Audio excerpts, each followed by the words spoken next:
Mbote la bino banso bozuli baku ya kolanda sango na biso ya mokolo malelo bokuse bwasango. Koma Nicolas Wembako ya lobeni Kinshasa na ngambo mosusu bakulusu bataki maboko na bana kuluna batalaka na monokano ya kulusu ya bana mboka na ngambo ya Gombe.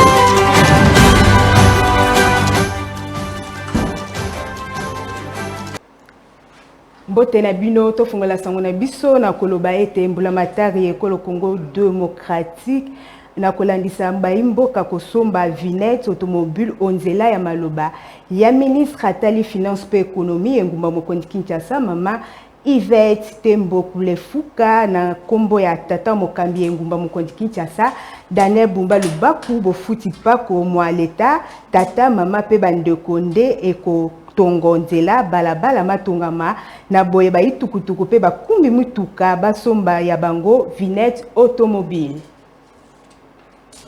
Nasango mosusu bosenge koyeba ete likamba kozanga kobatela mamalamu pe kokoso ya transport eyeba ngumba mokondi Kinshasa basali kokutana na yango nde ezalaki ote ya lisolo liyetoma Nicolas Wembako asololaki na baspandi sango tolanda. Pour na makambo ya insécurité, je pense que nautaki koleka na top Congo pour na kotalisa d'abord insécurité ezali koleka na pigeon oyo bazali kokote la bato mingi na ba bande armée okei na kote ya Nsele pe ya Maluku ba Mobondo balongwe na Maindombe bakomi koyati na Maluku tina Nsele yango tozali kosenga bakonzi o baye bazali kokamba ville ya Kinshasa basangana na baye bazali kokamba gouvernement national VPM intérieur ba mi pesa loboko na loboko po ete baye bako sécuriser ville ya Kinshasa. Je pense que tango to adoptaki budget ya 2025 le gouverneur de la ville de Kinshasa a la kaki biso ete akotia ba sociate na ba poche nyos pour permettre ete bakinoise na bakinoise bazala sécuriser. Le combat transport, tous allez saluer mesures bazouaki à sens unique parce que bipai mususu et simbaki par exemple ngai nazali lui angalia mais soko je ipen jusque na Mofleri et simbaki na yango mais à partir à Kitambo où ils ont lamentablement échoué parce que au longwa Kitambo au koma na centre-ville au koki kosala même 2 heures du temps 3 heures du temps et sengeli bavana na biroté baye bako renforcer autorité à l'état baye bako tia discipline et pas ba conducteur parce que biloko mususu esengaka musoloté esengaka kaka moi ordre soko ke na mikili ya poto chauffeur tango bazali kopesa ye permis de conduire il y a d'abord permis il y a 3 permis apprentissage permis ya probatoire na permis définitif.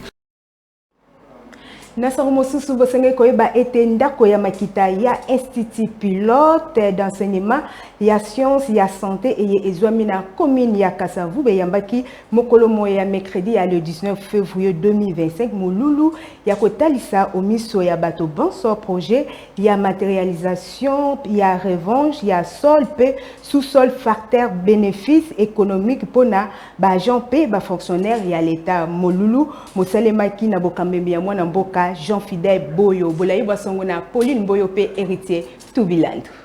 Nabokambe miyamona mboka Jean Fidèle Boyo ekangu nde bandeko ya syndicat national ya ba professionnel ya santé bayebaki bongo na kokutana mokolo moye ya mercredi 19 février 2025 na ndako ya makita ebengami Okapi ezwami bongo na institut national ya enseignement ya sciences de santé pona koyanola na molulu ya présentation pe lancement officiel ya projet ebengami matérialisation ya revanche ya sol pe sous-sol facteur bénéfice économie pona ba agent pe ba fonctionnaire ya l'état. Ezalaki libakuli nzenga pona mokambi ya projet eye mwana mboka Jean Fidèle Boyo ekangu wazali lisusu mokambi ya syndicat national ya ba professionnel ya santé kotalisa litomba na yango. Ezali kanisi o mokonja mboka zwaki na revanche du sol sur le sous-sol biso ba syndicaliste to moni ete manso to za osenga pona basali bazo kokisa posa na bango ndenge longo bani te pamba te l'état zo pesa ngo ba bengi salaire de base. Alors projet ezali pour développer base wana e comme na développement eza projet eza kotala basali ya l'état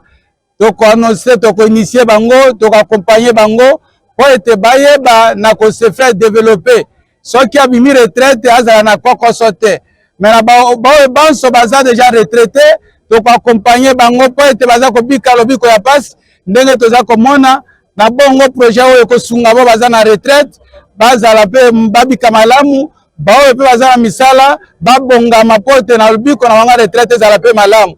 na bongo tosengi na gouvernement na biso tosengi na mokonzi ya mboka ete batia maboko baakompagne baprojet oyo ya basyndicaliste mpo na intérêt général na maso bosimba te kokelama ya projet eye ekweba wana na kosunga basali ya leta na koyekola lolenge nini ya kosala ekonomi mpe lisusu kolengele retraite na bango. Mwana mboka Bavo Kazeta alobeli kokoso eye akokutanaka na yango na mombongo na ye ya koteka buku pe ba journaux uta internet ebima tolanda yango na bilili biye. Uta internet kuta awa na kati ya ekolo Congo démocratique bateki buku pe ba journaux bakoma na kokoso pona kosala mombongo lolenge sengeli ndakisa mwana mboka Bavo Kazeta oyazali moteki buku ya ba journaux ko banda mibu ya 1978 kino moi mwalelo pe atalisi ete na tango ya kala ba buku pe ba journaux e bandaka koteka mamalamu kasi lelo oyo ekoma koteka mana pasi mingi. Il faut kotanga o ba journaux ezalaki kala obimi na ba journaux boye bato bazo somba mais lelo mutu nyonso akomaka non na consulter journée nini ba titre na internet na téléphone mais téléphone eza na limite batiaka nyonso te il faut kotanga mukana nyonso ndenge osengeli otangi journal etikali et puis regarder yango évolution ezo comme ezo changer na l'air nyonso kala ezalaki téléphone ezalaki te radio kaka na ba journaux mais lelo ekomi téléphone l'information nyonso ezoleka na téléphone na internet na téléphone yango mwa difficulté komande ndenge epa esusu boyeba ete mwana mboka Bavo atekaka babuku lokola ya basi ya cuisine ya bolingo pe bongo na bongo.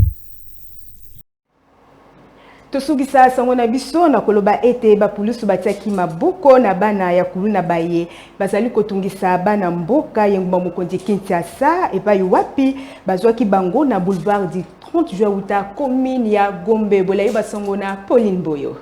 Ya ministre d'État, ministre de la Justice pe garde de Somo na mboka Constant Mutamba na nzela ya opération Ndobo ezali kokoba na kotalisama bisika biso nguma mokonzi Kinshasa ndakisa na commune ya Gombe mingi penza na boulevard du 30 juin epai wapi bapulusu bayebaki bongo na kotia maboko na bana ya kuluna bazalaka na momesano ya kosenga pe koyiba biloko ya bana mboka kati na bango moko azalaki kotambola na machette epesaka na ye makoki ya kosala misala na ye ya mabe ya kobotola biloko ya bana mboka eleko bazwaki maloba balobaki boye dovana na lubwa dovana lubwa na masa habito bima na presse to mina presse to senga president Mbongo na to kutana baya baba tem na presse na vemo bazaka na esi biso masa boye na nini kama bagana oza a 39 so 39 okuna ne bota maboye kuna bazaba telefone to se ba telefone biso ndazo telefone to ngamo mnazo atokena za machine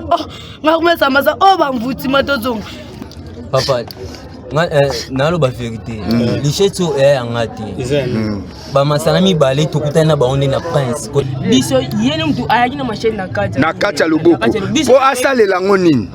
yebe ifala ta ate se joga te ngale na machine poto kitato kochira ba yebe alobelo te ekozela malamu mingi soki bapulusu bakosala mosala wa bango ya kolongola bana baye na nzela pona kozongisa kimia epai ya bana mboka yenguma mokonzi Kinshasa.